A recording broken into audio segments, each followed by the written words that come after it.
Hi YouTube, this is Amy, the Witch of Love and Light, and I thank you for joining me today.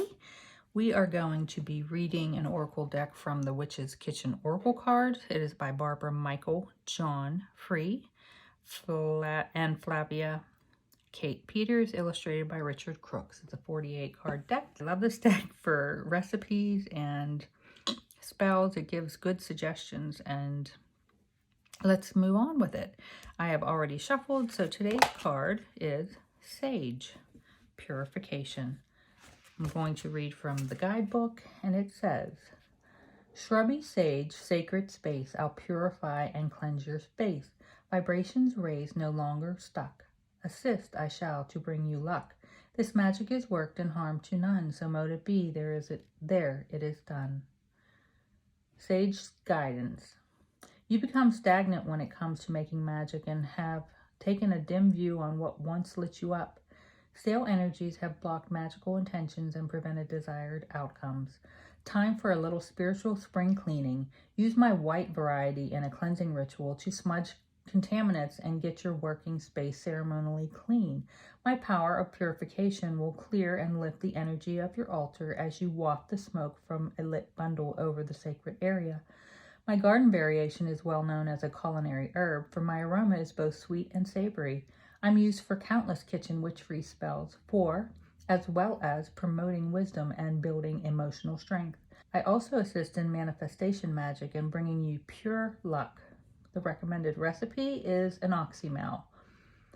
It's for a sore throat, coughs, and fevers. Finely chop 2 cups of fresh garden sage and 2 cups of fresh rosemary. Add to a mason jar, pour 1 cup of honey over the herbs and stir. Warm 2 cups of apple cider vinegar and pour over the mixture. Store in a dark cupboard, leave for at least a month. Now strain out the herbs and refrigerate the jar. When needed, mix a spoonful of spring water with the oxymel and sip slowly. Sage revealed. 4 Thieves vinegar was a blend of herbs and sage that was used to ward off a plague in medieval times. These types of herbal vinegars have been used since the time of Hippocrates. Dioscorides spoke of sage as one of the most important herbs of his time. There are over 900 different sage variations throughout the world. Now, some people still burn this. I do have a sage bundle, but I've recently been enlightened on the subject, and sage is very scarce. First off, white sage is very scarce. So if you're going to use it, you should probably make sure it's sourced from a place that is ethically sourcing their sage. Also note that this is used in sacred ceremonies by indigenous people of America, and they were not allowed to use this and perform their ceremonies until the 1980s.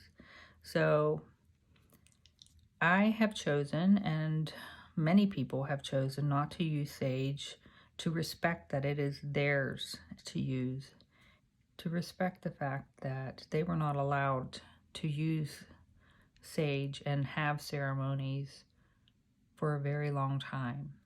I have a sage stick and I use it, and after it is done, it will be done. I will not use it anymore. I will use garden sage in its place, and rosemary, of course. But it is good for purification. It is good for clearing out your space, for removing all negativity, especially if you're about to do a spell or a ritual. You should clean your space, cleanse it, purify it, and sage is an option for that. However, as I said, ethically sourced, and be respectful of the indigenous people of America. Another alternative is to make a sage spray using moon water and sage essential oil, and then spray it throughout your space.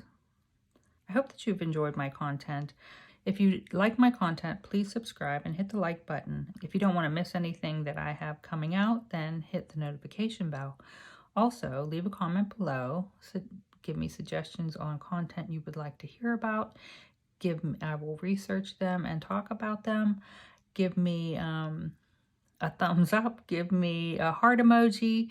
give me some kind of interaction that will help the YouTube algorithm put my stuff out there. I thank you, and I hope you have a blessed day. Bye.